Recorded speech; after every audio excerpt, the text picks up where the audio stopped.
Hello everyone, I am the Boring Historian, and I am here to help you today.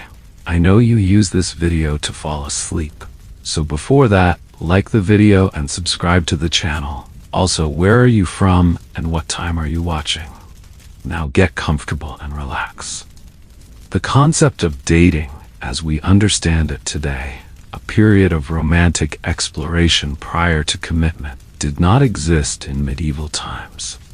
The medieval period, spanning roughly from the 5th to the 15th century, operated under fundamentally different social, religious, and economic frameworks that shaped romantic relationships in ways that might seem alien to modern sensibilities. Yet within these different structures, people still formed attachments, fell in love, courted potential partners, and built lives together. Medieval relationships were governed primarily by practical considerations rather than romantic feelings. Marriage was first and foremost an economic and social contract between families, designed to forge alliances, secure wealth, produce heirs, and ensure social stability. This pragmatic approach to partnership doesn't mean that love and attraction were absent from medieval lives. Rather, they existed within a different paradigm where individual desire was typically subordinate to family interests and social obligations. To understand medieval dating, we must set aside our contemporary assumptions about romance and examine the period on its own terms. While there was no formal dating process as we know it today, medieval society did have structured ways for men and women to meet, assess compatibility, and form unions. These processes varied dramatically depending on social class, geographic location, and the specific era within the broader medieval period. The medieval period spans approximately 1,000 years, from the fall of the Western Roman Empire around 476 CE to the beginning of the Renaissance in the 15th century. During this vast time span, courtship practices evolved considerably, influenced by changing religious doctrines, political structures, and cultural values. This narrative focuses primarily on Western European courtship practices, with particular attention to England, France, Germany, Italy, and Spain.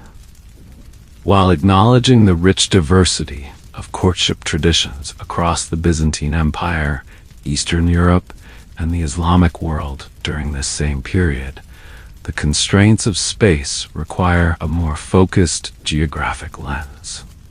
It's important to acknowledge that these sources disproportionately represent the experiences of the elite. Literacy was limited throughout most of the medieval period, and the preservation of historical materials tended to favor the wealthy and powerful. The experiences of peasants, servants, and urban workers are more challenging to reconstruct, though not entirely inaccessible to the careful historian. Additionally, medieval sources often present idealized versions of courtship rather than everyday realities. The gap between the romantic ideals expressed in courtly literature and the practical, often unsentimental approach to marriage revealed in legal documents reminds us that, much like today, medieval people lived with contradictions between cultural ideals and social realities. With these caveats in mind, let us explore the fascinating world of medieval courtship, a realm where political strategy, religious doctrine, economic necessity, and human emotion intertwined to create a complex tapestry of romantic possibilities and constraints. Medieval society was rigidly hierarchical, organized around the concept of the three estates: those who pray, the clergy; those who fight, the nobility; and those who work, the peasantry. By the later Middle Ages, a growing urban middle class of merchants and craftspeople added further complexity to this structure. One's place within this hierarchy profoundly shaped every aspect of life, including courtship practices and marriage prospects. For the nobility, marriage was fundamentally a political tool. Alliances between powerful families could determine the fate of kingdoms, secure peace treaties, and consolidate wealth and land holdings. As a result, noble matches were typically arranged by parents or guardians, with little regard for the personal preferences of the couple involved. Young aristocrats might meet their future spouse for the first time at their betrothal or even at their wedding. The clergy, theoretically removed from the marriage market entirely through vows of celibacy, nevertheless played a crucial role in defining and regulating romantic relationships through canon law and religious doctrine. However, historical records reveal that despite official prohibitions, clergy members sometimes formed long-term partnerships that functioned similarly to marriages. For the vast majority of the population, peasants, laborers, and serfs, practical considerations dominated courtship.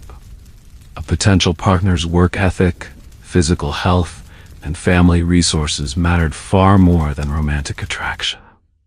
Yet within these practical constraints, peasants generally enjoyed greater freedom in selecting their partners than did the nobility. As historian Barbara Hannawalt has noted, court records reveal that most peasant marriages appear to have been based on mutual consent rather than family coercion. The emerging urban middle classes of the later Middle Ages developed their own distinctive courtship patterns. Guild regulations often restricted marriage options, requiring apprentices to wait until they achieved master status before marrying. Merchants' daughters with substantial dowries became attractive marriage prospects, sometimes enabling marriages that crossed class boundaries. Across all social classes, courtship was rarely an individual affair. Families played a central role in identifying suitable matches, conducting negotiations, and finalizing agreements. The extent of family involvement varied by social class and region, but the notion that marriage was a private matter between two individuals would have seemed alien to medieval sensibilities. Among the nobility, marriages were strategic alliances negotiated at the highest levels. Royal marriages might involve diplomatic negotiations between kingdoms, with envoys and proxies handling the details. The 1152 marriage of Eleanor of Aquitaine to Henry II of England exemplifies this approach. Following her annulment from Louis II of France, Eleanor quickly arranged her own marriage to Henry, then Duke of Normandy, to protect her vast territories in southern France.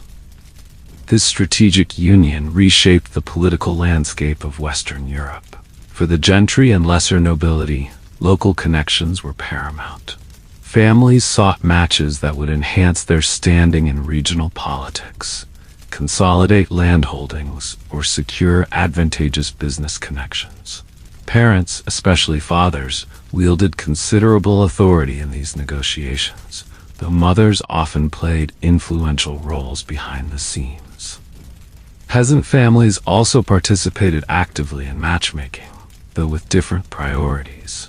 A good match might mean combining adjacent plots of land, ensuring skilled labor for a family craft, or forging bonds with families possessing complementary resources.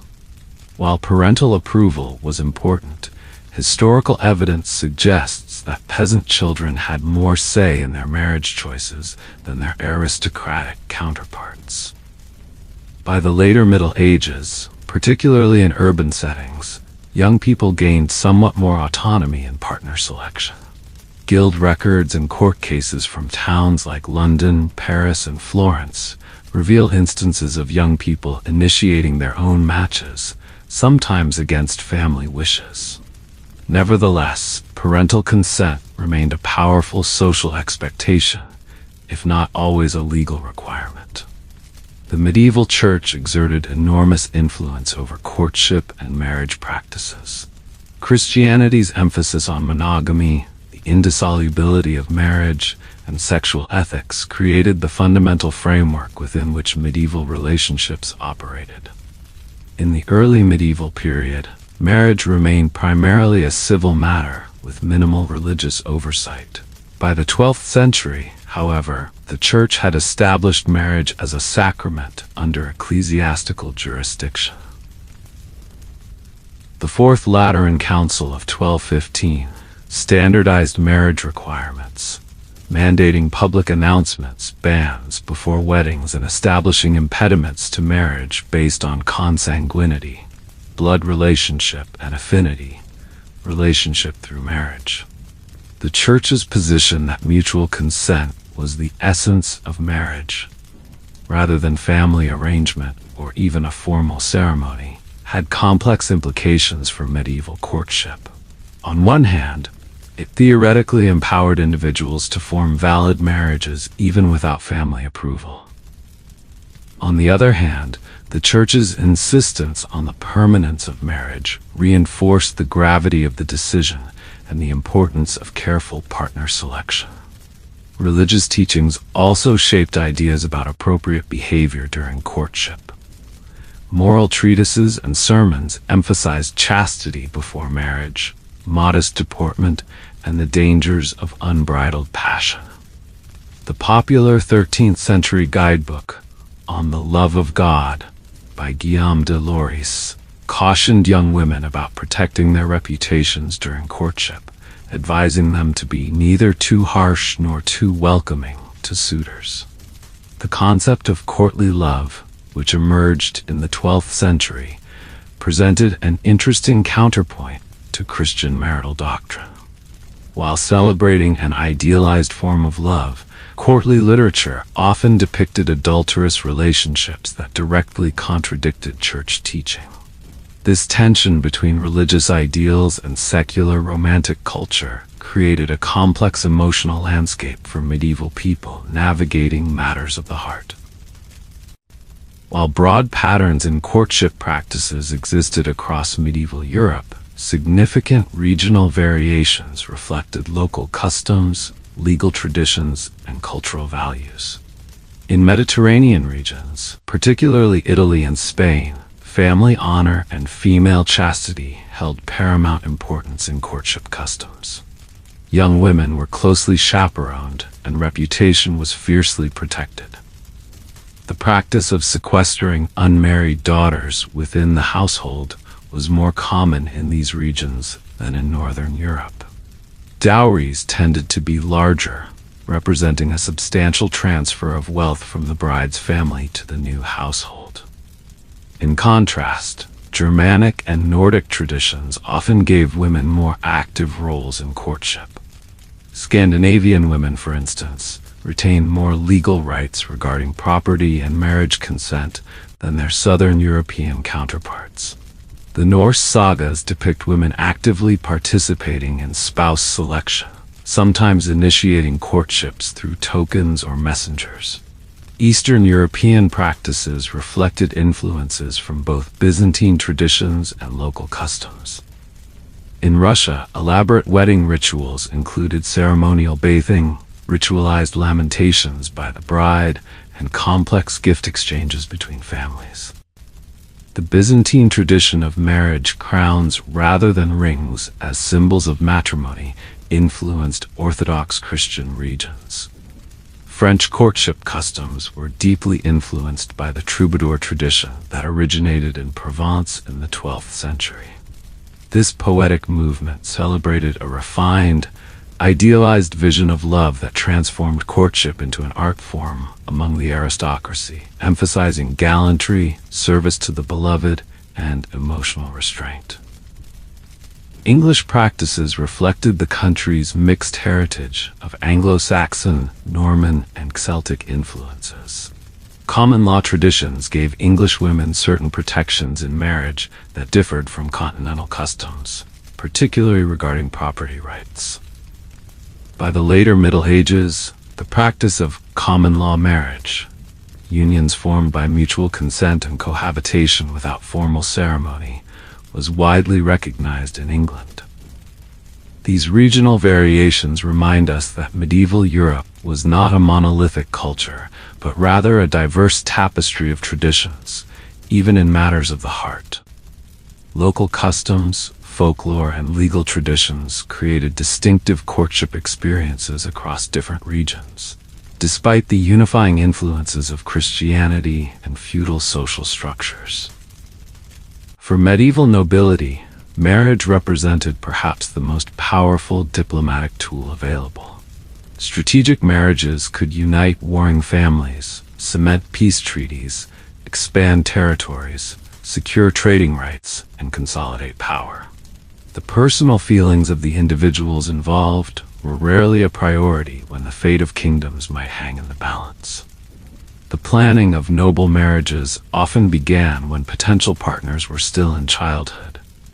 Negotiations could span years, with complex contracts specifying dowries, dower rights, provisions for the bride's maintenance if widowed, and sometimes explicit political concessions or alliances. These contracts were binding legal documents, and breaking betrothal agreements could trigger diplomatic crises or even wars. The marriage of Eleanor of Aquitaine provides a dramatic example of marriage as political strategy. When her marriage to Louis II of France was annulled in 1152, Eleanor quickly arranged to marry Henry, Duke of Normandy, soon to become Henry II of England. This strategic decision kept her vast Aquitaine territories from falling under French control and dramatically altered the balance of power in Western Europe. Henry suddenly controlled more French territory than the French king himself, creating tensions that would last for generations. Similarly, the marriage of Isabella of Castile to Ferdinand of Aragon in 1469 laid the groundwork for the unification of Spain.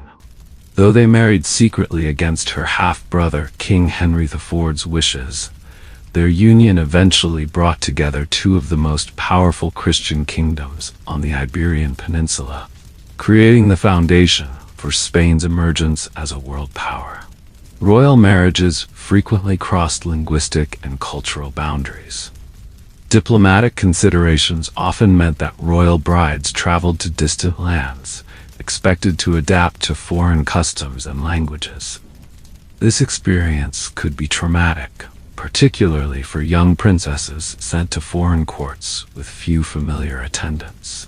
Catherine of Aragon, sent from Spain to England at age 16 to marry the future Henry VIII, described her loneliness and cultural isolation in letters home to her parents. The political nature of these unions meant that personal compatibility was a fortunate accident rather than a requirement.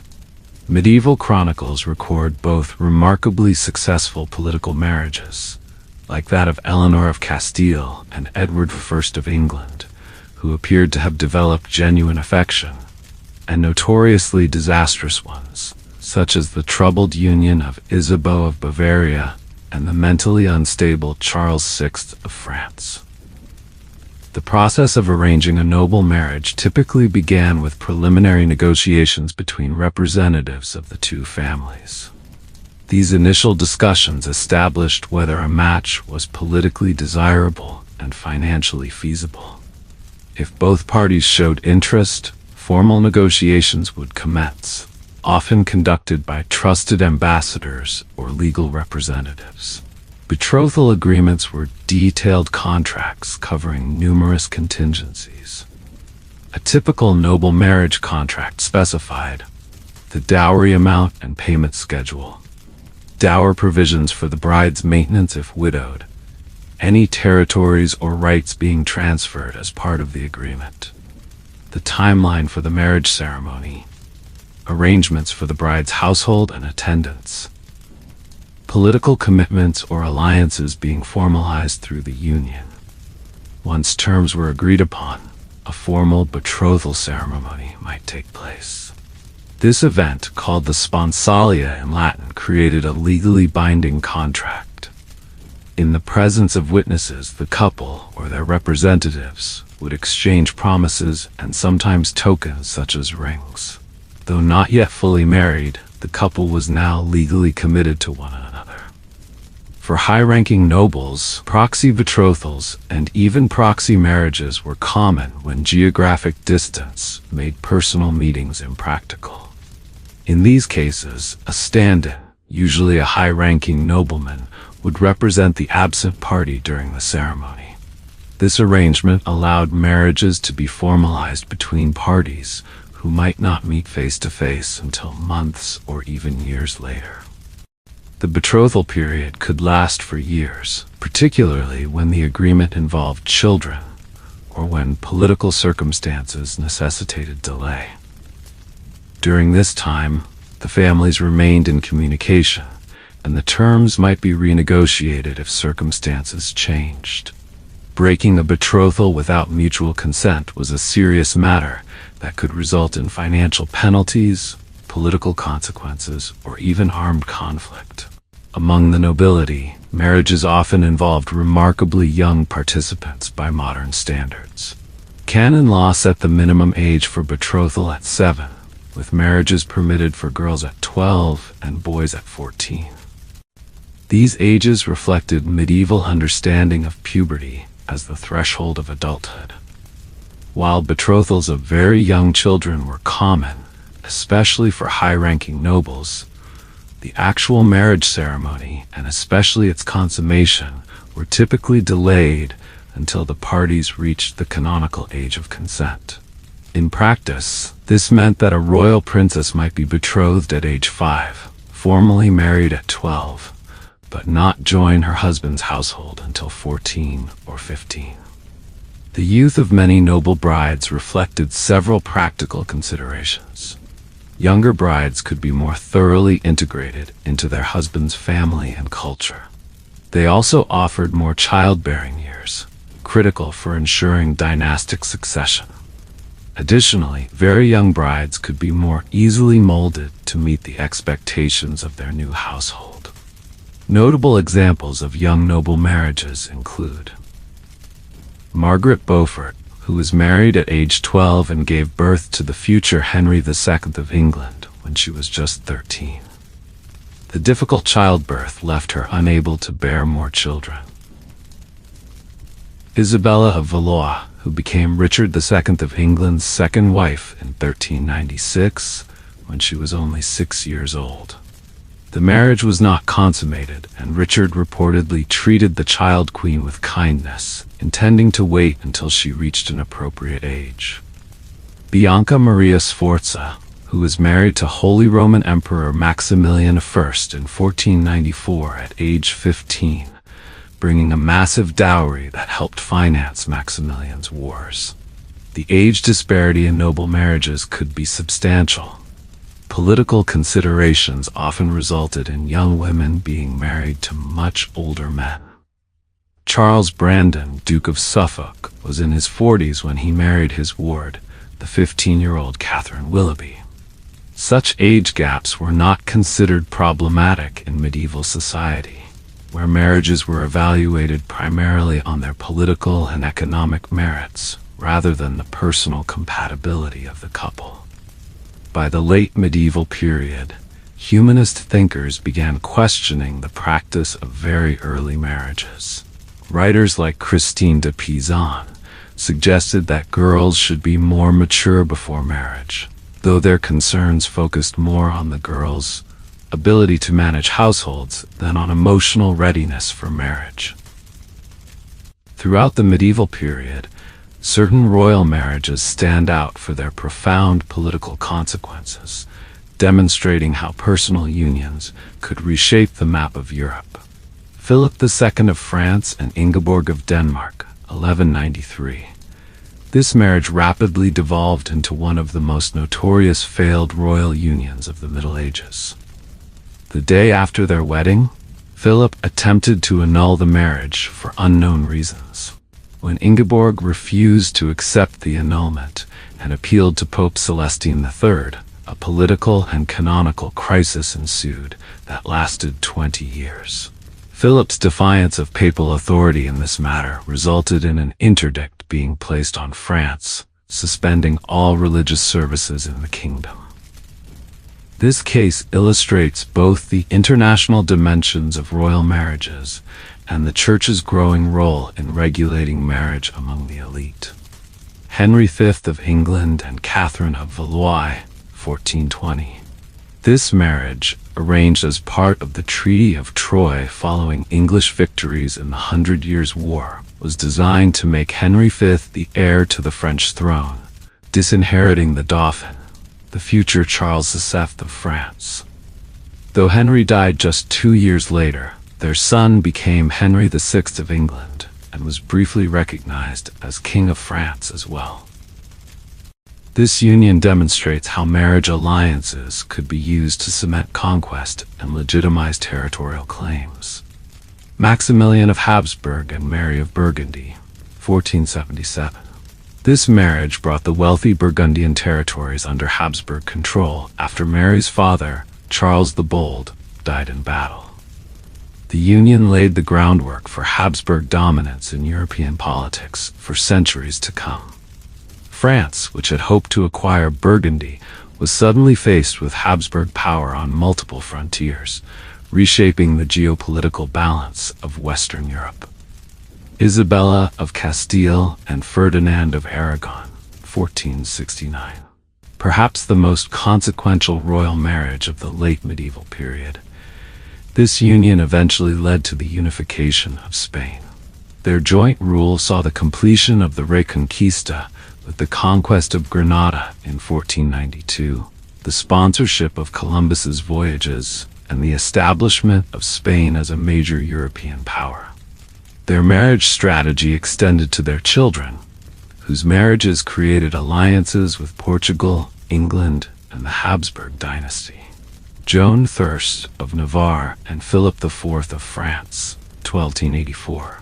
This marriage brought the independent Kingdom of Navarre into the French sphere of influence. As their son Louis X inherited both crowns, it temporarily united the kingdoms.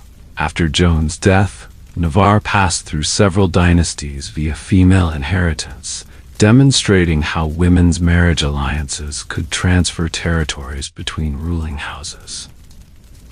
These examples illustrate how marriage functioned as a form of diplomacy and statecraft among medieval nobility. Successful alliances could transform the political landscape, while failed marriages could trigger international crises. For the aristocracy, courtship was less about romantic compatibility and more about navigating a complex web of political possibilities, with enormous consequences riding on these carefully negotiated unions. The concept of courtly love, known in medieval French as fin amour or refined love, emerged in the 12th century as a revolutionary new way of thinking about romantic relationships. Unlike the pragmatic approach to marriage that dominated medieval society, courtly love celebrated an idealized form of passionate devotion that existed outside the bounds of matrimony. Courtly love originated in the courts of southern France, particularly in the region of Provence, where troubadour poets began composing lyrical verses about the transformative power of love. From there, the tradition spread throughout Europe, influencing literature, art, and aristocratic culture for centuries to come. The earliest troubadour whose work survives, William Narcinque, Duke of Aquitaine, 1071 to 1126, established many of the themes that would characterize courtly love poetry. The worship of an idealized, often unattainable lady, the lover's suffering and devotion, and the ennobling effect of love on the suitor. His granddaughter, Eleanor of Aquitaine, played a crucial role in spreading these ideas when she became first Queen of France and then Queen of England, bringing troubadour culture to the northern courts. Courtly love found its fullest literary expression in the romances that became wildly popular among the aristocracy. Works like Chrétien de Troyes, Lancelot, or The Knight of the Cart, written around 1177 to 1181, established the template for courtly romance. A knight undertakes difficult quests and endures hardships to prove his worth to his beloved lady. In Chrétien's tale, Lancelot's love for Queen Guinevere drives him to heroic feats, but also leads to moral conflict since their love is adulterous. The Roman de la Rose, a French allegorical poem, begun by Guillaume de Loris around 1230 and completed by Jean de Meun 40 years later, became one of the most influential literary works of the Middle Ages. The poem presents love as a complex garden with various allegorical figures representing aspects of courtship and desire. Its tremendous popularity, over 300 manuscripts survive, attests to medieval fascination with romantic love as a literary subject. In German lands, the Minnesänger tradition paralleled the troubadours, with poets like Walther von der Vogelweide creating sophisticated verses about longing and devotion.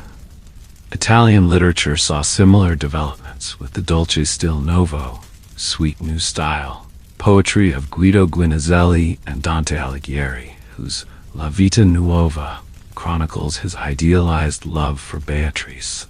By the late medieval period, courtly love had become a standard literary trope, influencing works as diverse as Sir Thomas Malory's Le Morte d'Arthur, Boccaccio's Decameron, and Chaucer's Troilus and Cresside.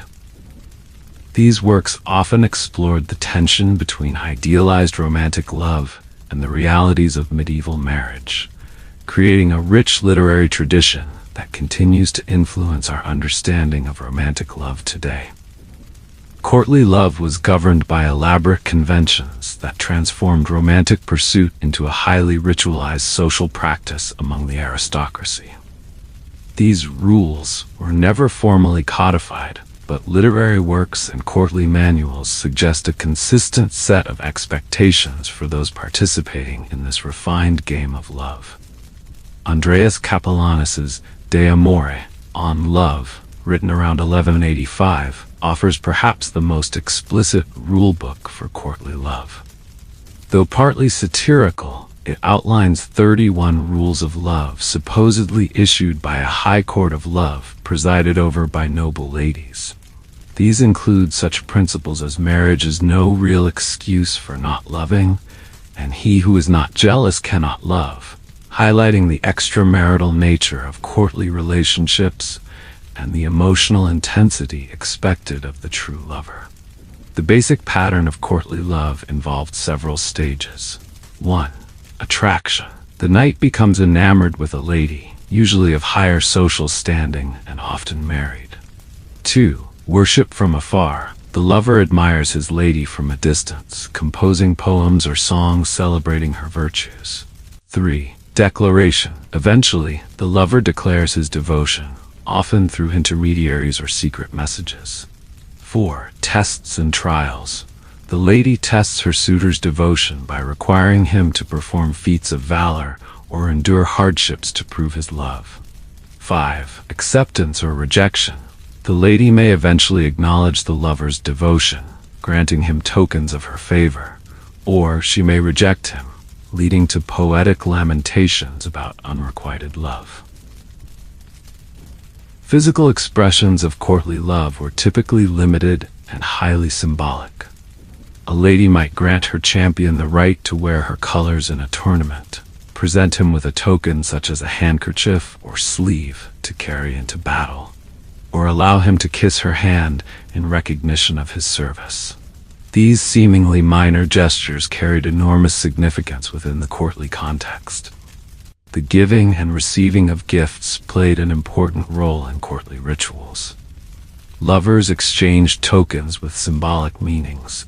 Rings represented eternal devotion, gloves suggested possession of the hand, and flowers conveyed specific romantic messages through their varieties.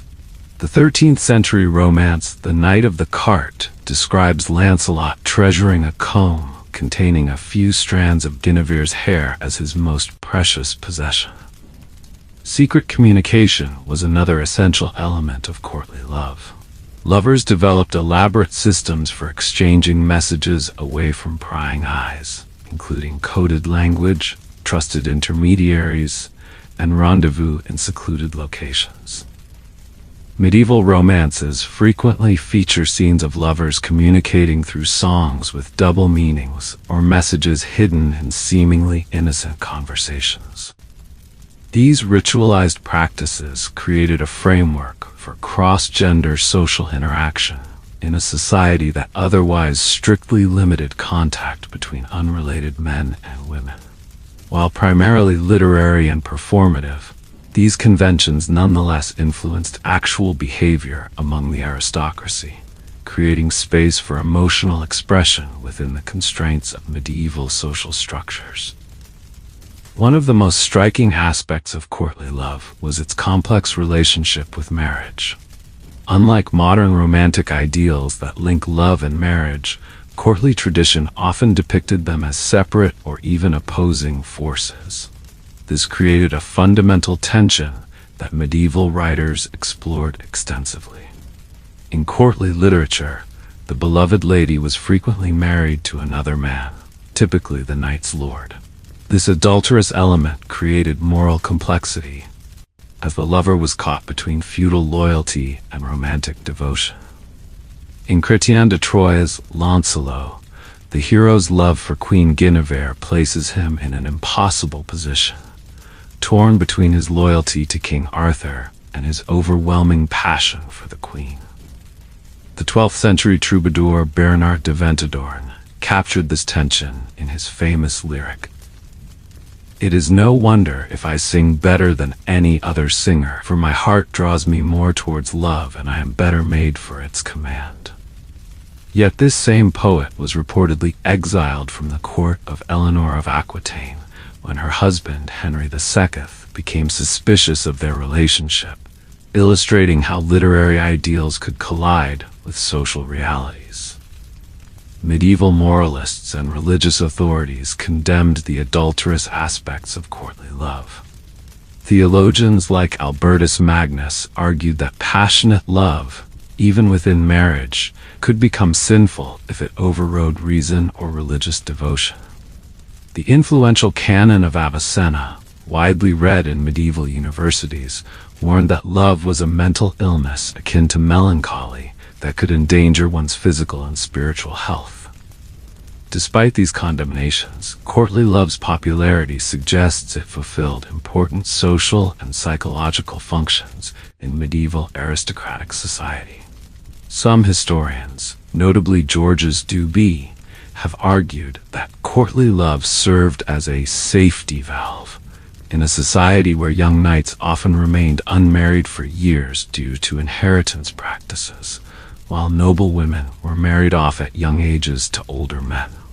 The ritualized devotion of courtly love gave these young men a sanctioned outlet for romantic feelings, while theoretically maintaining the inviolability of marriage. By the later Middle Ages, attempts to reconcile courtly love with marriage appeared in both literature and social practice. Works like The Wedding of Sir Gawain and Dame Ragnell reimagined the courtly hero as a husband rather than an illicit lover. The 15th century The Book of the Duchess by Geoffrey Chaucer portrays courtly devotion within the context of marriage, suggesting an evolution toward our more familiar association of love and matrimony. This tension between idealized romantic love and pragmatic marital arrangements continues to resonate in Western culture. The courtly tradition established a powerful countercurrent to the practical view of marriage, creating a dualistic understanding of love that would influence European attitudes toward romance for centuries to come. The literature of courtly love abounds with iconic couples whose stories captured the medieval imagination and continue to resonate today. While primarily literary constructs, these relationships reflected and influenced aristocratic attitudes toward love and courtship. Lancelot and Guinevere, perhaps the most famous courtly lovers, their relationship exemplifies both the ideals and the tragic potential of courtly love. In Chrétien de Troyes' version, Lancelot endures humiliation and hardship to rescue the kidnapped queen, even riding in a cart, a dishonor for a knight, to reach her faster. Their love ultimately contributes to the downfall of Camelot, illustrating the destructive potential of passion that overrides social obligations. The evolution of their story through various retellings reveals changing attitudes toward adulterous love over the centuries. Tristan and Isolde, this tragic romance, known in various versions throughout medieval Europe, tells of a knight who falls in love with his king's bride after they accidentally drink a love potion. The tale explores the conflict between passionate love and feudal loyalty, with the lovers repeatedly separating out of duty, only to be drawn back together by irresistible passion. Their story ends with their deaths, suggesting that their love could only be fully realized beyond the constraints of the mortal world. Troilus and Cresside, immortalized in Boccaccio's Il Filostrato, and later Chaucer's masterful adaptation, this story of a Trojan prince's love for a widow during the Trojan War explores the psychology of courtly love in unprecedented depth. Unlike many courtly tales, it focuses on the development and dissolution of love, rather than impossible passion, making it a more psychologically realistic portrayal of romantic relationships. While courtly love was primarily a literary construction, historical records occasionally offer glimpses of real-world relationships that resembled these idealized portraits. Eleanor of Aquitaine's court at Poitiers reportedly included a court of love, where ladies judged questions of romantic conduct, though historians debate how to interpret these accounts. The relationship between the troubadour Geoffrey Rudel and Hodierna of Tripoli inspired the concept of amour de loin, love from afar. According to legend, Rudel fell in love with Hodierna, based solely on travelers' descriptions of her virtues. He undertook a pilgrimage to meet her, but fell ill during the journey and died in her arms upon arrival. While likely apocryphal, this story exemplifies the courtly ideal of devotion transcending physical proximity. More concretely documented is the case of Ulrich von Liechtenstein, a 13th-century Austrian knight who recorded his elaborate courtly pursuits in his autobiography, Service of Ladies.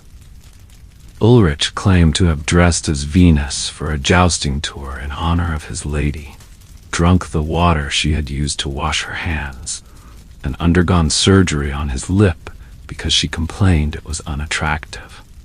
While scholars debate the reliability of Ulrich's account, it demonstrates how courtly ideals influenced self-presentation among the aristocracy. By the 15th century, formal courts of love appeared in several European kingdoms, most notably the court of Charles VI of France, where nobles engaged in formalized debates and judgments about romantic scenarios.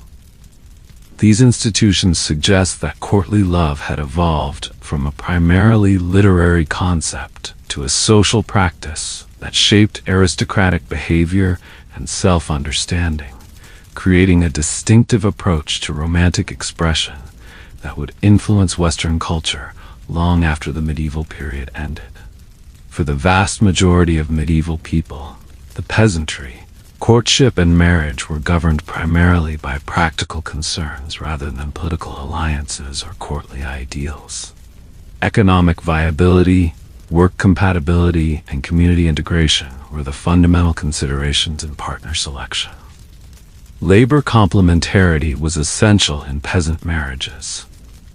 The medieval household functioned as an economic unit where husband and wife performed different but equally necessary roles.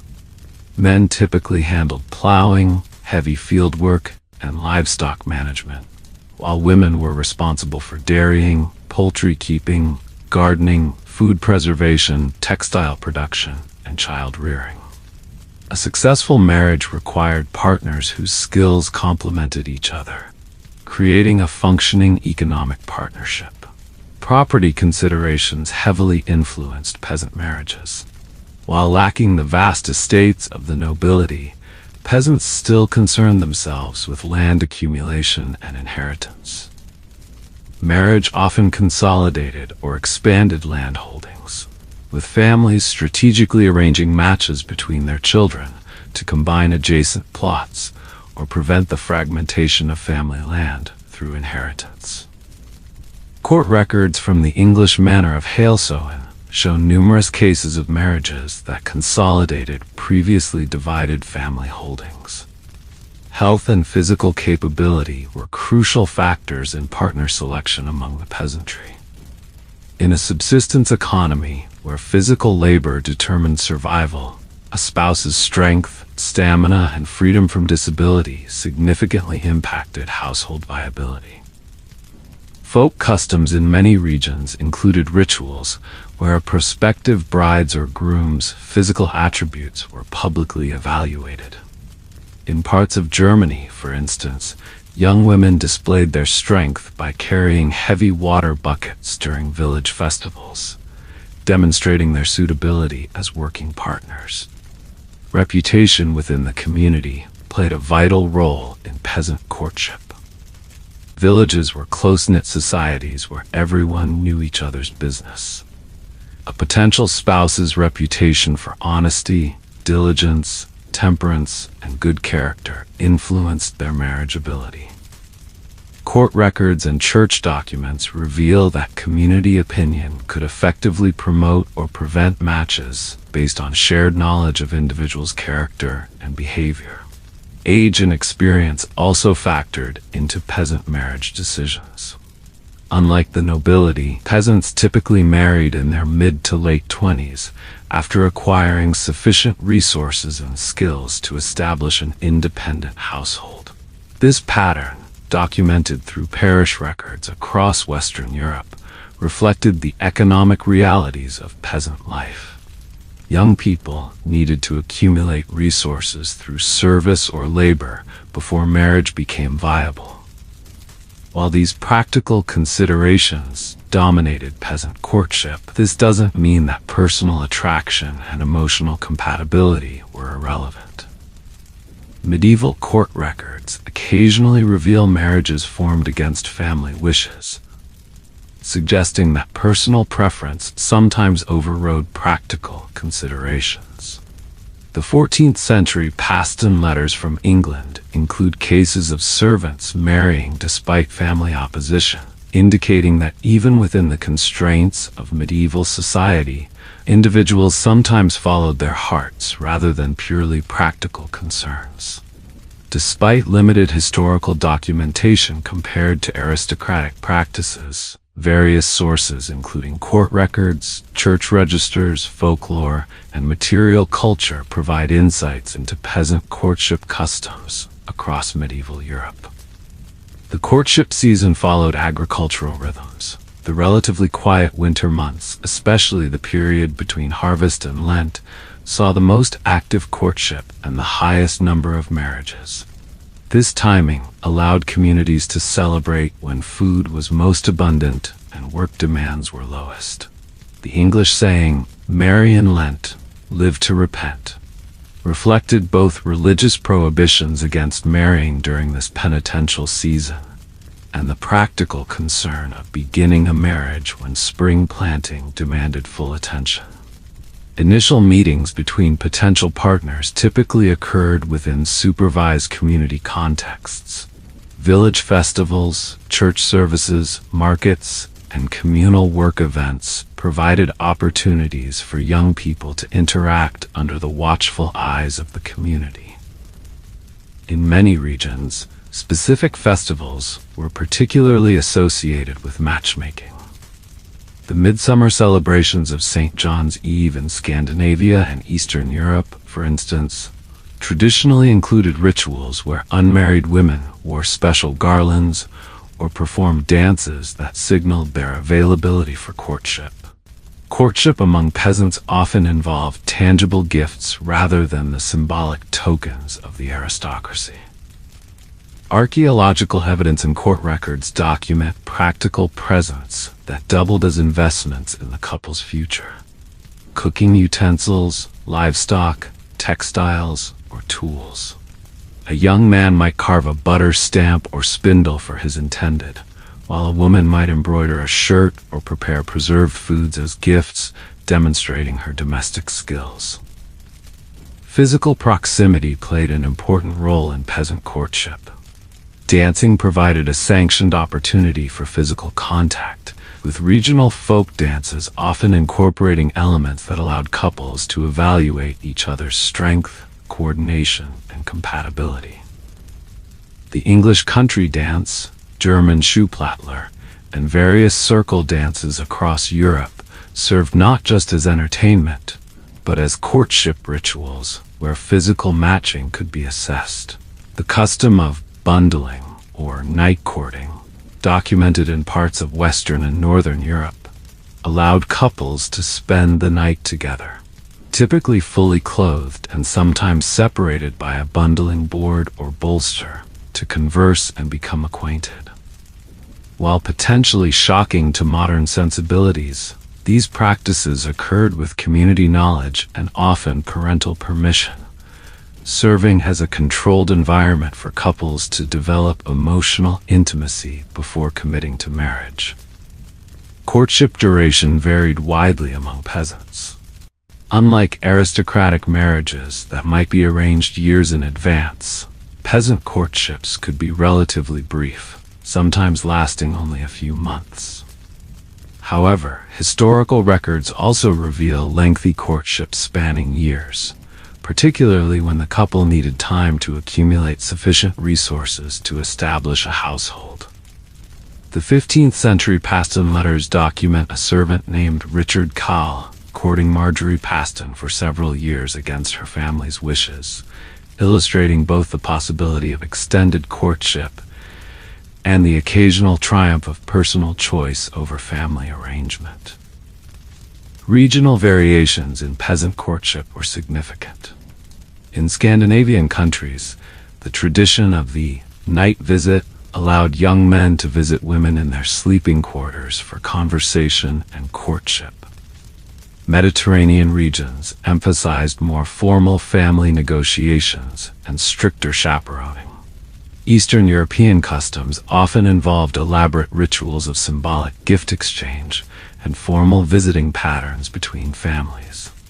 The culmination of peasant courtship typically involved a formal agreement between families, sometimes accompanied by a small feast or ritual to mark the betrothal.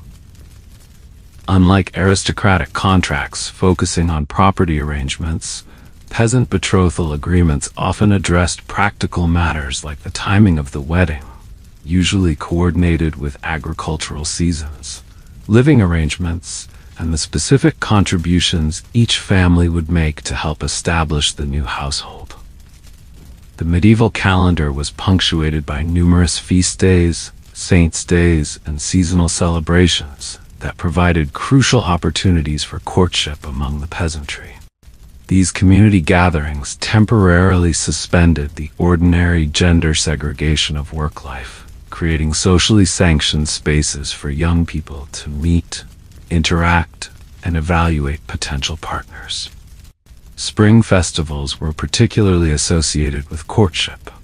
May Day celebrations, with their maypole dances and selection of a May Queen, contained strong elements of fertility symbolism and courtship ritual. In many regions, young men would place flowering branches at the doors of eligible young women overnight on May Eve, with different types of flowers conveying different messages about the giver's intentions. Court records from 15th century England document disputes arising from these customs, including cases where inappropriate branches, such as thorns or nettles, were left as insults rather than courtship overtures. Harvest festivals provided another important courtship opportunity. The completion of the harvest brought communities together for celebration, relaxation, and socialization after the intense labor of the agricultural high season. Customs like the selection of a harvest lord and lady in parts of England and France contained elements of ritualized courtship, temporarily pairing young people in roles that mimicked marriage.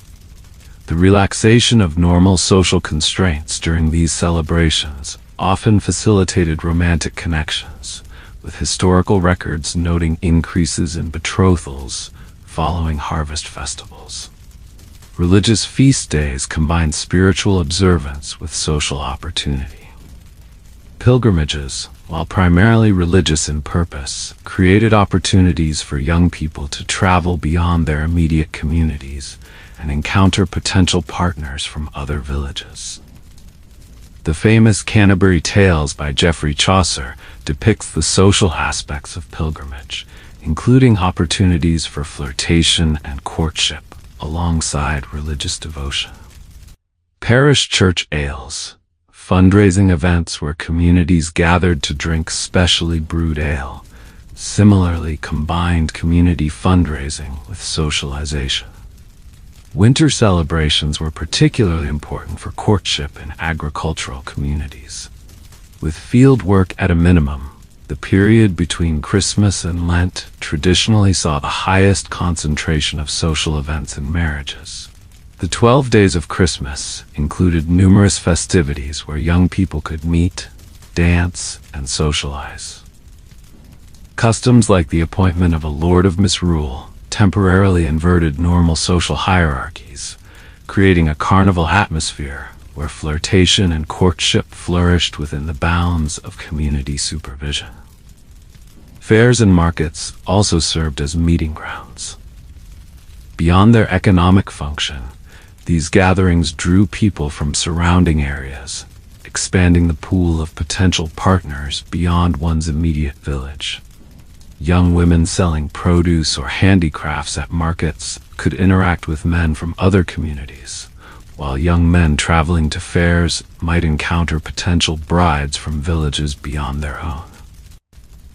The 13th century poem, The Meeting at the Market, describes a young man falling in love with a merchant's daughter he encounters selling apples at a fair, reflecting the romantic possibilities these economic gatherings presented.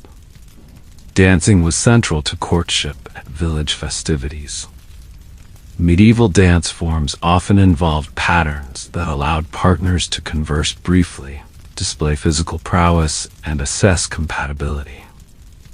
Circle dances with changing partners gave young people opportunities to interact with multiple potential matches under community supervision.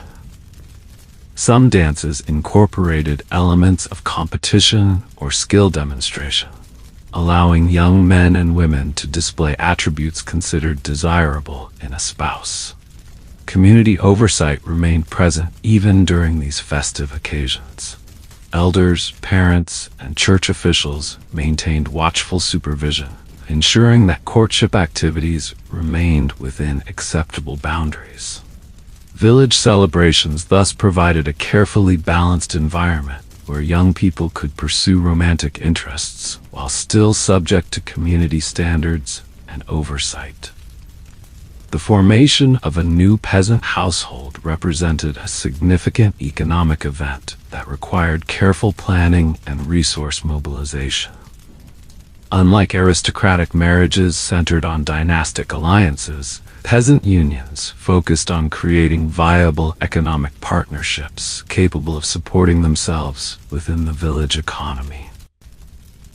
The marriage process typically involved transfers of resources from both families to help establish the new household. These transfers took different forms across Europe, reflecting regional variations in inheritance customs and economic structures. In regions practicing partible inheritance, where property was divided among all children, marriage portions might include land, livestock, or usage rights to common resources. Historical records from the German village of Neckarhausen document cases where parents transferred small parcels of land to newly married children, creating a patchwork of family holdings across the village fields. In areas following impartible inheritance, where property passed undivided to a single heir, usually the eldest son, non-inheriting children received movable goods or cash payments upon marriage. English manorial records show younger sons and daughters receiving livestock, furniture, tools, or cash payments as marriage portions, enabling them to establish households without dividing the family landholding. The timing of resource transfers varied significantly. In some regions, parents gradually transferred assets to children over time, beginning at marriage and continuing through the parent's retirement and death. In other areas, a more complete transfer occurred at marriage, with parents retaining only enough to support themselves in old age. These variations reflected different strategies for balancing the economic needs of the new couple against the security of the older generation. Newlyweds rarely established completely independent households immediately after marriage. Historical evidence suggests various transitional arrangements were common. Living with the husband's or wife's parents for a period while accumulating resources, documented in household listings from 15th century Tuscany. Occupying a portion of a parent's house, sometimes with a separate entrance or cooking area, revealed in archaeological evidence from medieval English villages. Working as servants or laborers, while saving to establish an independent household, reflected in marriage ages recorded in parish registers, showing many couples marrying only after years of service.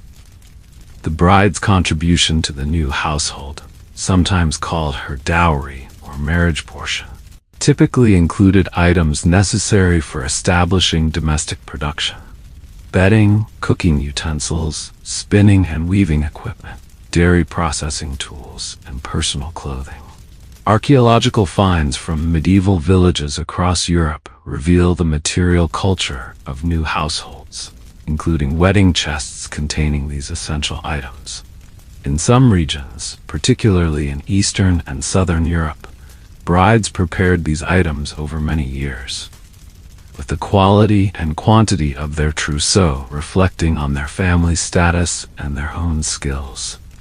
The groom and his family typically contributed resources related to agriculture and shelter, land usage rights, livestock, agricultural tools, and construction materials or labor for housing. Court records from medieval England document fathers transferring plow animals or agricultural implements to sons upon marriage, while building accounts record community assistance in house construction for newly married couples.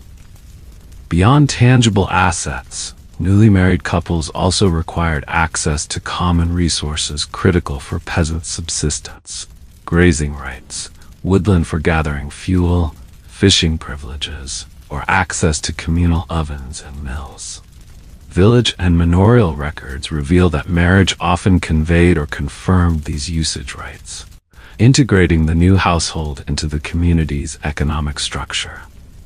The economic foundations of peasant marriage created interdependence between generations and within communities.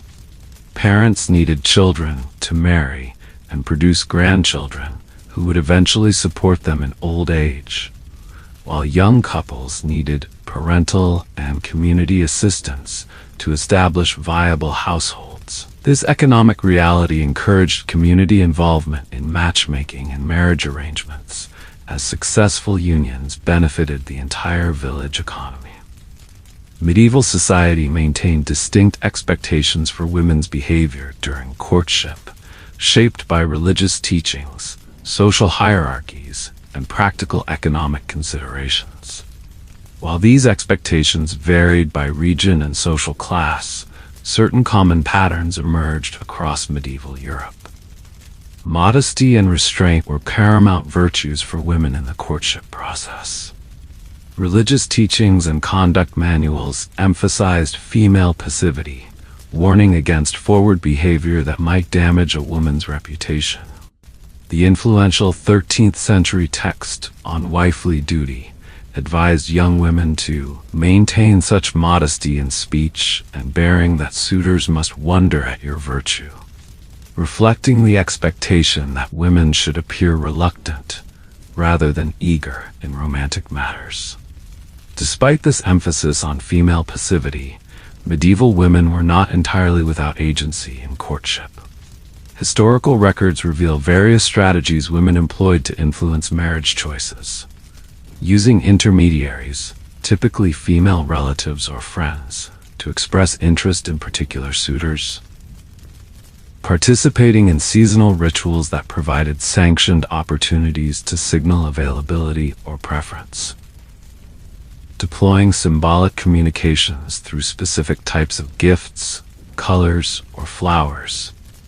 Strategically appearing at locations where desired suitors might notice them.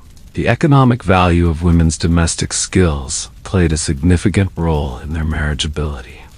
A prospective bride's abilities in textile production, food preservation, dairying, brewing, gardening, and household management directly affected her desirability as a marriage partner.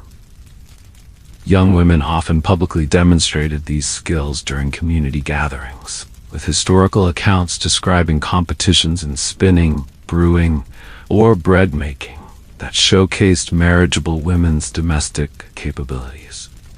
The concept of female honor centered primarily on sexual purity.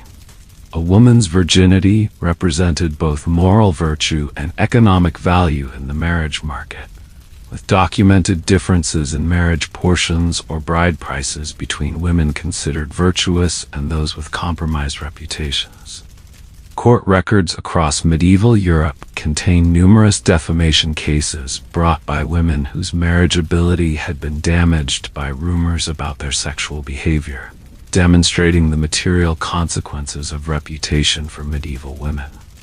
Family involvement in protecting and directing female courtship was extensive.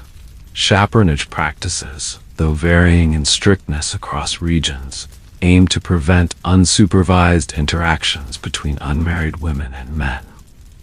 Mediterranean regions typically maintained stricter oversight, while Northern European customs allowed somewhat more freedom, particularly during specific festivals or community events. Physical appearance and health signaled fertility and working capacity, both crucial for medieval marriages.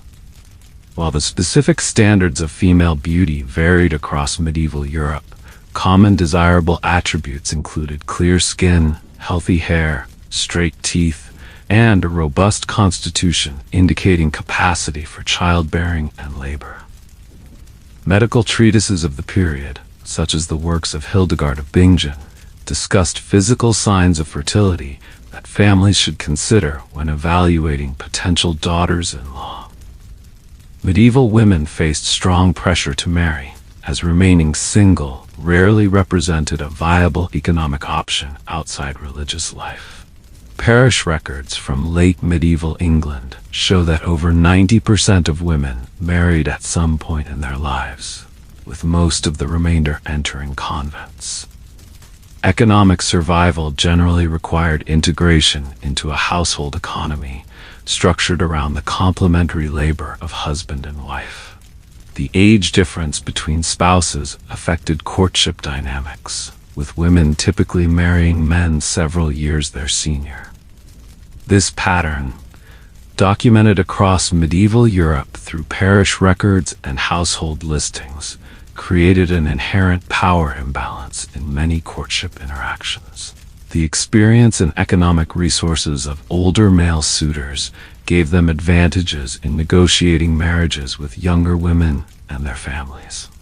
While these general patterns characterized female courtship experience across medieval Europe, significant variations existed based on region, social class, and historical period. By the late medieval era, urban women often experienced somewhat greater freedom in courtship than their rural counterparts, while noble women remained more constrained by political considerations than peasant women, despite their material privileges. Medieval men engaged in specific courtship behaviors designed to demonstrate their worthiness as potential husbands, with expectations varying significantly by social class and region. These demonstrations centered on establishing a man's ability to fulfill the economic, protective, and social responsibilities associated with medieval masculinity. For aristocratic men, martial prowess represented a primary means of demonstrating worthiness in courtship. Tournaments provided formalized opportunities for knights to display courage, strength, and skill before an audience that included eligible women and their families. Historical accounts describe knights wearing ladies' tokens during competitions and dedicating their victories to particular women.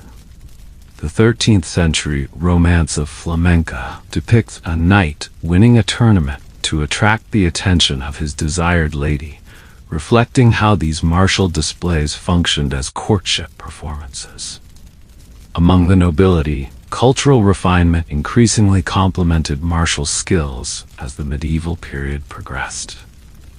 By the late medieval era, a nobleman's ability to compose poetry, play musical instruments, dance gracefully, and engage in witty conversation signaled his education and courtly sophistication. Historical accounts from 15th century Burgundian and Italian courts describe elaborate entertainments where noblemen showcased these accomplishments to impress potential brides and their families. For peasant men, demonstrations of economic viability took precedence in courtship. A man needed to establish his capacity to support a family through land holding, craft skills, or steady employment. Village records and court documents reveal that peasant men typically began active courtship only after securing access to land or establishing themselves in a trade. Archaeological evidence from medieval villages shows how new households formed around the economic capabilities of the male householder, with house size and location reflecting his status within the community. Physical strength and endurance, essential for agricultural labor, formed another important aspect of male courtship displays among the peasantry. Seasonal competitions like wrestling matches, harvest contests, or tests of strength during village festivals allowed young men to demonstrate their physical capabilities to potential brides and their families. Folk traditions recorded in later periods, but likely reflecting older practices, describe rituals where young men lifted heavy stones or carried large loads of grain to prove their fitness as husbands. Gift-giving constituted an important male courtship strategy across social classes. The nature of appropriate gifts varied widely by region and status. Aristocratic men offered expensive jewelry, imported luxuries, or commissioned artworks. Urban craftsmen might present products of their trade, demonstrating both skill and economic prospects. Peasant men typically gave practical items with symbolic significance, such as carved wooden household implements or specially made food items. Legal records and literary sources reveal that these gifts could create binding obligations. Court cases from medieval England and France show women successfully suing for breach of promise when men retracted marriage offers after gifts had been accepted, indicating that gift exchange represented a meaningful step in the formalization of relationships. Demonstrating good character and community standing was essential for male courtship success. A man's reputation for honesty, temperance, and reliability significantly affected his marriage prospects. Village and guild records reveal how community opinion influenced marriage formation, with men of questionable character struggling to secure marriages with respectable families, regardless of their economic resources. The medieval church increasingly emphasized moral character in its marriage guidance, with pastoral manuals advising priests to investigate the reputation of prospective grooms. Religious devotion also played a role in establishing male worthiness. Church attendance, participation in religious confraternities, and pilgrimage experiences all contributed to a man's standing within the Christian community. Parish records document how religious participation factored into marriage formation, with men in good religious standing having broader marriage options than those who neglected religious obligations. By the late medieval period, literacy and administrative skills became increasingly valuable male attributes, particularly in urban settings. The growth of commerce and civic governance created opportunities for men with these capabilities, changing the criteria for desirable husbands in towns and cities. Guild records from 14th and 15th century Florence, London, and Bruges show how literacy and numeracy enhanced men's marriage prospects, allowing them to secure brides from families of higher status. These various demonstrations of male worthiness, whether through martial prowess, economic capability, physical strength, gift-giving, moral character, religious devotion, or administrative skill, all served to establish a man's capacity to fulfill the expectations associated with medieval masculinity and husbandhood. While the specific criteria evolved over time and varied by region, the core expectation remained consistent. A worthy husband was one who could effectively protect, provide for, and represent his family within the broader community. Medieval courtship and marriage operated within a social framework characterized by pronounced power imbalances based on gender, age, wealth, and social status. These power dynamics shaped every aspect of relationship formation and maintenance, creating complex patterns of authority, dependence, and negotiation. The legal framework of medieval marriage institutionalized male authority within relationships. Under the doctrine of coverture, which developed from Roman law and spread throughout medieval Europe, a woman's legal personality became subsumed into her husband's upon marriage. This legal principle granted husbands control over their wives' property, labor, and body, creating a fundamental power imbalance at the heart of medieval marriage. Church teaching reinforced male headship while attempting to moderate its exercise. Influential theologians like Thomas Aquinas described marriage as a relationship where wives owed obedience to husbands, who in turn owed protection and reasonable treatment to wives. The widely used 13th century confessional manual, Summa Confessorum, instructed priests to question husbands about excessive severity toward wives, indicating ecclesiastical concern about the abuse of male authority, even while supporting its basic legitimacy. Economic dependency reinforced power imbalances in medieval marriages. With limited, independent economic opportunities available to women, marriage represented the primary path to financial security. This reality gave men significant leverage in both courtship and marriage, as women's economic survival typically depended on securing and maintaining advantageous marriages. Court records from late medieval England document cases where women remained in demonstrably abusive marriages due to lack of viable economic alternatives.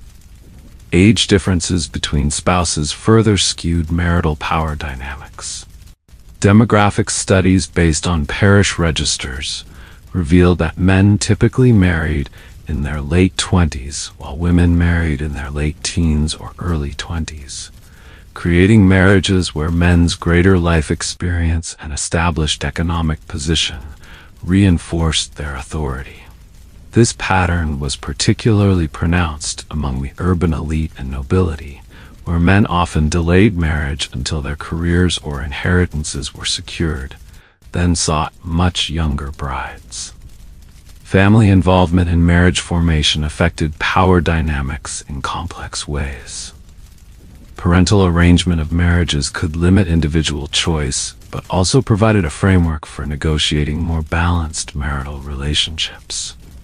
Marriage contracts often included provisions protecting women's property rights or specifying maintenance standards, particularly in urban and elite contexts. The involvement of both families created accountability structures that could moderate the exercise of husbandly authority, as a man's treatment of his wife reflected on relationships with her natal family. Despite these structural inequalities, historical evidence reveals that medieval women exercised agency within the constraints of their society. Court records, letters, and household accounts document various strategies women employed to influence courtship outcomes and navigate marital power dynamics, using family connections to investigate potential husbands before agreeing to marriages, negotiating favorable terms in marriage contracts regarding property, residence, or treatment, developing networks of female solidarity that provided practical and emotional support, appealing to ecclesiastical courts when husbands violated canonical standards of marital behavior, managing household economies in ways that created zones of female authority within marriage. Church courts provided an important venue for negotiating marital power.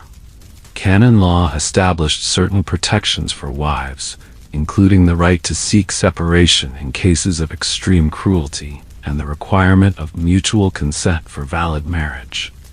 Ecclesiastical court records from across medieval Europe document women successfully using these provisions to escape dangerous marriages or resist unwanted unions, though such remedies remained limited and difficult to access. The power dynamics of courtship and marriage varied significantly across medieval society. Among the peasantry, the economic value of women's labor created a form of interdependence that somewhat moderated male authority, as the household economy required the productive contributions of both spouses. Urban women, particularly in the later medieval period, often had access to craft production or small-scale commerce that provided limited economic autonomy. Elite women, while subject to greater family control in marriage arrangement, sometimes wielded considerable authority through property ownership and kinship networks. By the late medieval period, subtle shifts in marital power dynamics became evident in some contexts. Literary works, household records, and personal correspondence suggest an increasing emphasis on companionate aspects of marriage among the urban elite and lesser nobility. The 15th century Merchant's Handbook, The Practice of Commerce, advised readers to treat wives as trusted partners in family businesses, while personal letters from the same period sometimes express affection and partnership alongside traditional authority structures. These nuanced patterns remind us that while medieval relationships operated within a framework of institutionalized gender inequality, individual relationships varied greatly in their lived power dynamics. Historical evidence reveals both relationships characterized by rigid hierarchy and those marked by partnership and mutual respect, suggesting that medieval people navigated the power structures of their society in diverse and sometimes surprising ways. While medieval gender norms prescribed clear roles for men and women in courtship and marriage, historical records reveal numerous exceptions that complicate our understanding of gender relations in this period.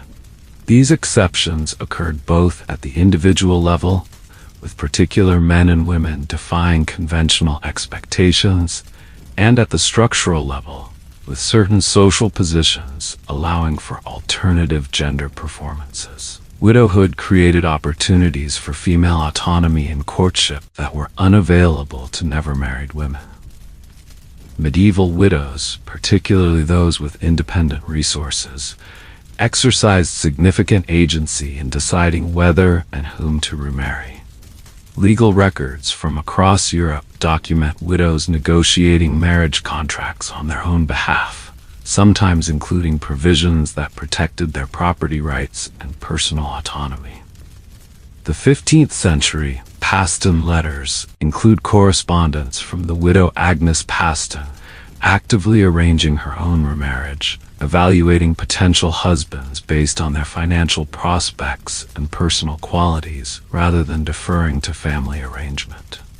Cross-dressing, while officially condemned, appears with surprising frequency in medieval records and provided a mechanism for some individuals to temporarily escape gender constraints. Court and church records document cases of women dressing as men to pursue educational or economic opportunities, travel more safely, or even court other women. The well-documented 14th century case of John Eleanor Rykener, who lived sometimes as a man and sometimes as a woman in London, engaged in sexual relationships with both men and women, and worked variously as embroiderer, typically female work, and as a male prostitute, demonstrates the complexity of medieval gender performance. Female rulers necessarily operated outside conventional gender expectations. Women like Eleanor of Aquitaine, Blanche of Castile, and Margaret of Denmark wielded political power that required them to adopt behaviors typically associated with masculinity, while maintaining their feminine identity. Their courtship and marriage patterns often inverted traditional gender dynamics, with female rulers selecting consorts based on political advantage, rather than following the passive role prescribed for women. Eleanor of Aquitaine's arrangement of her own marriage to Henry of Anjou, later Henry II of England, after her annulment from Louis VII of France, demonstrates how political necessity could override gender conventions. Religious women occupied an ambiguous gender position in medieval society. Nuns, anchoresses, and female mystics lived outside the conventional female life cycle, centered on marriage and childbearing. While technically under male ecclesiastical authority, women in religious life often exercised substantial autonomy in their daily activities and spiritual practices. Figures like Hildegard of Bingen, Julian of Norwich, and Catherine of Siena developed authoritative public voices despite gender constraints, sometimes counseling powerful men and commenting on matters typically reserved for male authority. Literary and historical sources reveal instances of women initiating courtship, despite conventions demanding female passivity. The 13th century Romance of Flamenca depicts its female protagonist actively pursuing a desired lover through elaborate schemes, while historical records occasionally document women proposing marriage to men. Court cases from 15th century England include instances where women were sued for breach of promise, indicating that they had initiated marriage negotiations only to withdraw later, reversing the more common pattern of male initiation and female response. Homosexual relationships, while officially condemned by religious and civil authorities, nonetheless existed throughout the medieval period. Court records, penitential manuals, and literary references provide evidence of same-sex attractions and relationships that operated entirely outside the framework of conventional gender-based courtship. The 12th century correspondence between Baudry of Burgale and Constance of La Ronceraie contains romantic language similar to heterosexual courtship literature, while the documented household arrangements of King Edward II of England and his favorite, Piers Gaveston, suggest an intimate relationship that inverted expected power dynamics. Certain professional roles allowed women to operate with unusual independence in social interactions. Female tavern keepers, merchants, and artisans, particularly in textile trades, maintained public positions that necessitated interaction with men outside the normally restricted patterns of female sociability.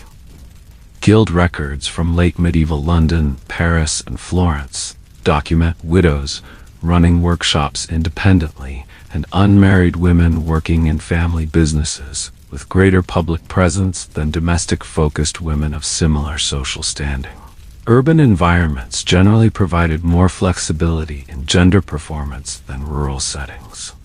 The complexity and anonymity of cities created spaces where individuals could sometimes escape tight community surveillance that enforced gender norms in villages.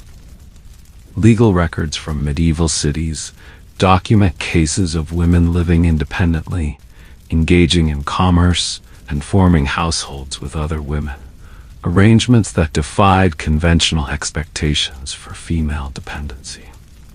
These exceptions to gender norms remind us that medieval society, while structured around rigid gender ideologies, contained spaces of flexibility and individual negotiation.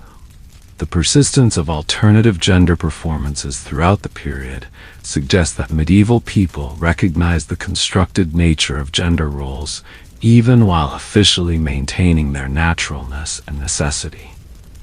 These exceptions did not overturn the fundamental gender hierarchy of medieval society, but created fissures within it that some individuals successfully exploited to craft lives beyond conventional gender constraints.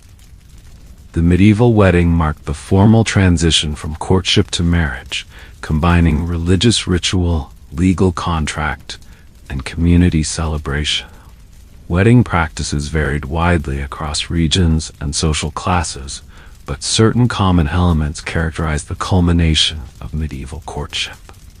By the 12th century, the Church had established marriage as a sacrament under ecclesiastical jurisdiction. The Fourth Lateran Council, 1215, codified the requirement for public marriage ceremonies, preceded by the announcement of bans. Public declarations of the intended marriage made on 3 consecutive Sundays to allow for objections based on impediments like consanguinity or prior contracts. Parish records document both compliance with and evasion of these requirements, with some couples paying fines for marrying without proper bans. The essential component of a valid church marriage was the exchange of present consent, verba de presenti, between the couple. The basic formula, documented in church manuals across Europe, involved each party stating, "I take you as my husband, wife," in the present tense. Canon law held that this mutual consent, freely given by both parties, constituted the sacrament of marriage even without additional ceremonies.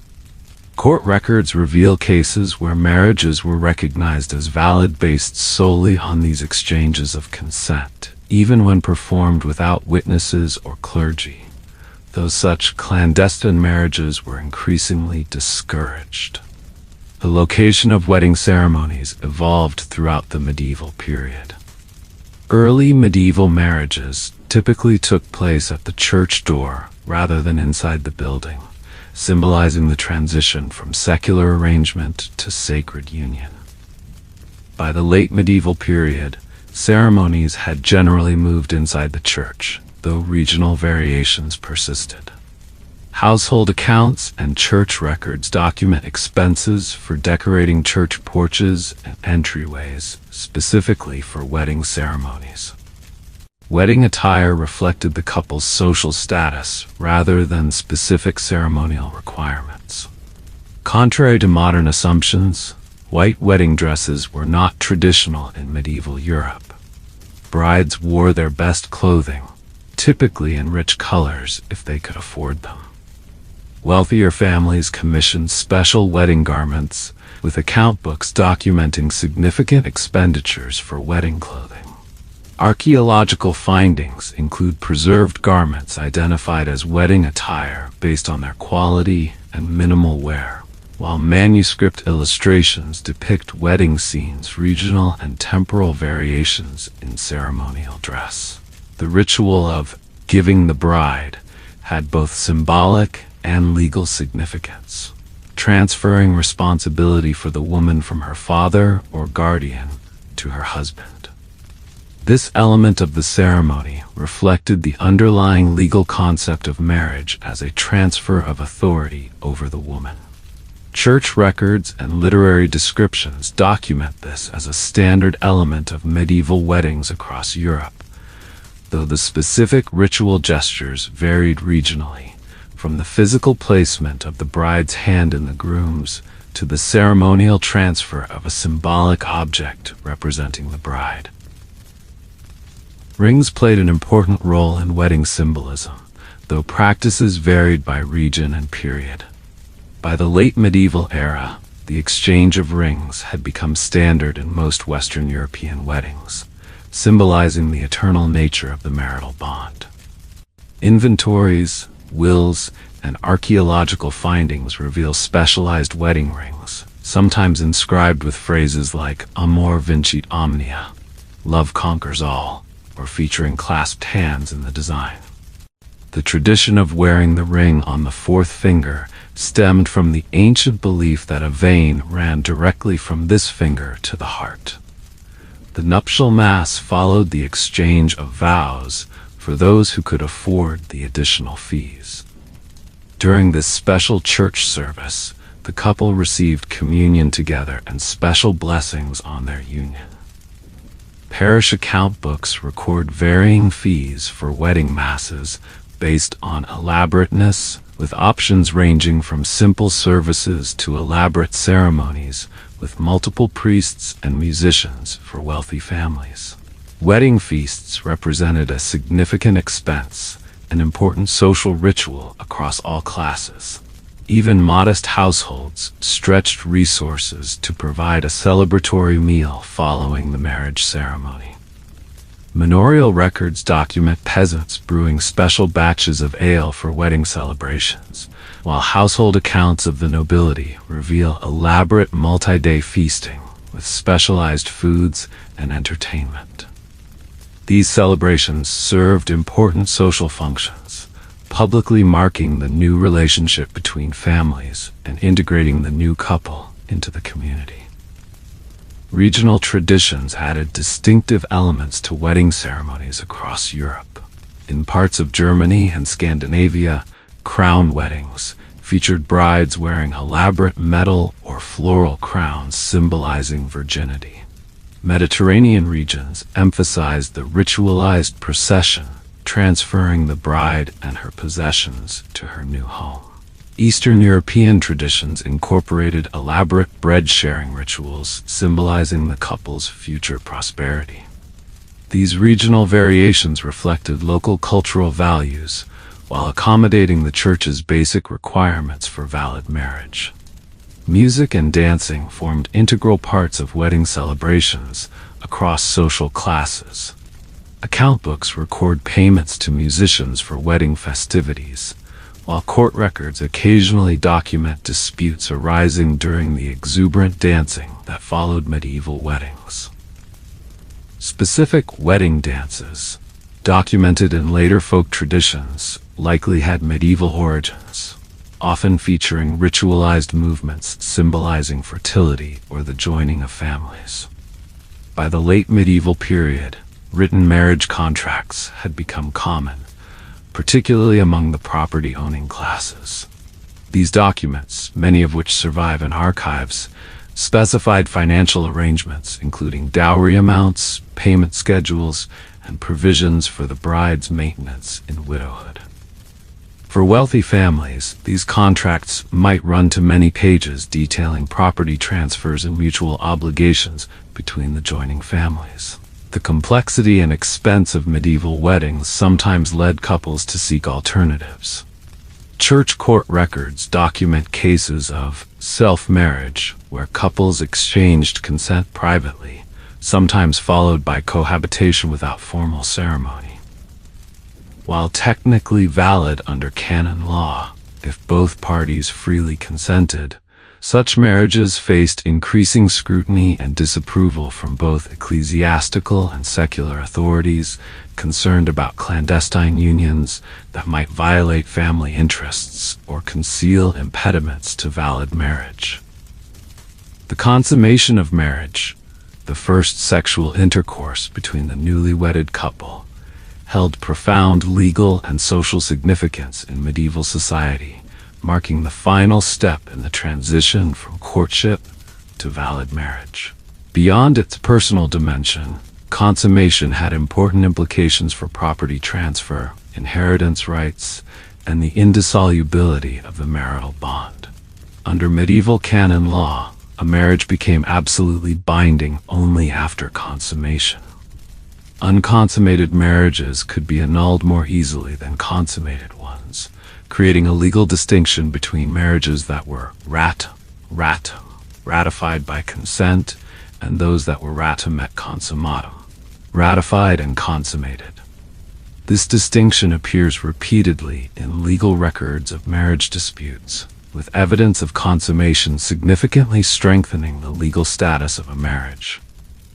The verification of consummation sometimes involved ritualized public elements that strike modern sensibilities as invasive. In aristocratic marriages with significant political implications, witnesses might be present in the bedchamber on the wedding night, not observing the act itself, but confirming that the couple spent the night together in circumstances where consummation could occur. Royal and noble household accounts document the practice of formally escorting the couple to bed, and sometimes inspecting the sheets the following morning for evidence of consummation, particularly when the bride's virginity was important for dynastic legitimacy. For ordinary people, consummation was generally less ceremonially marked, but no less legally significant.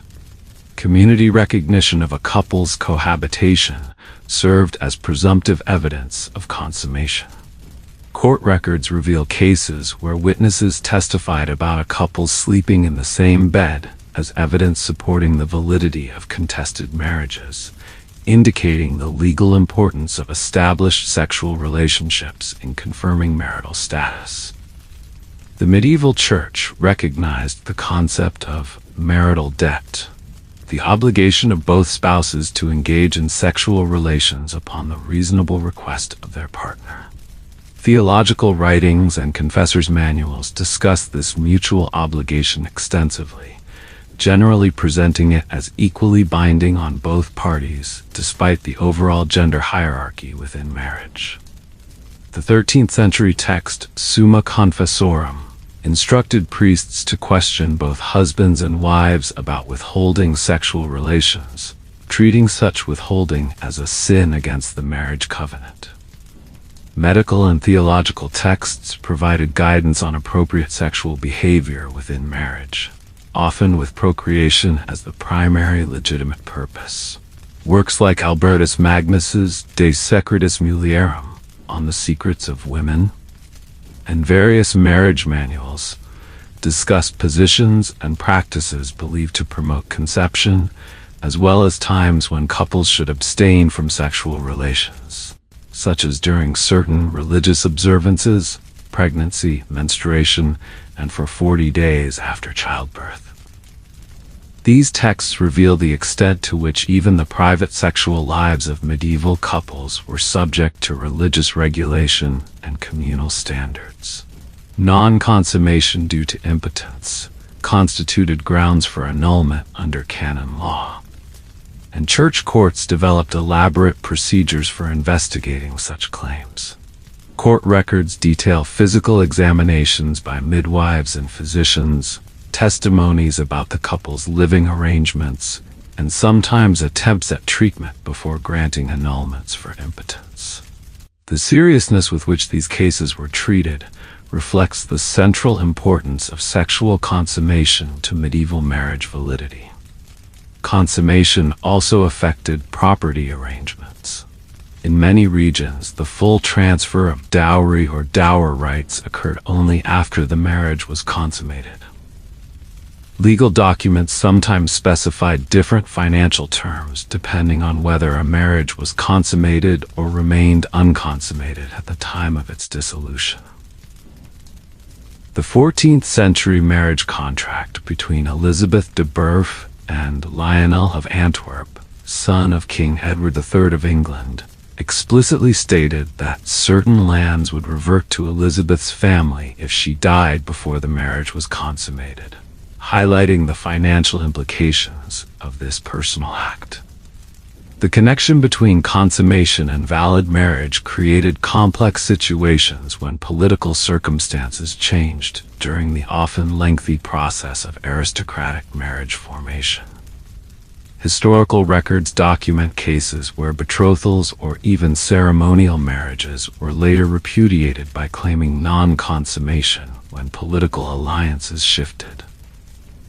The marriage of Louis XII of France and Jeanne of France was annulled after 22 years based partly on claims of non-consummation, allowing Louis to marry Anne of Brittany for political advantage, a case demonstrating how consummation, or claims about it, remained legally significant long after the wedding ceremony. By the late medieval period, ecclesiastical authorities increasingly emphasized consent rather than consummation as the essence of marriage, partly to reduce the exploitation of the non-consummation loophole for convenience annulments.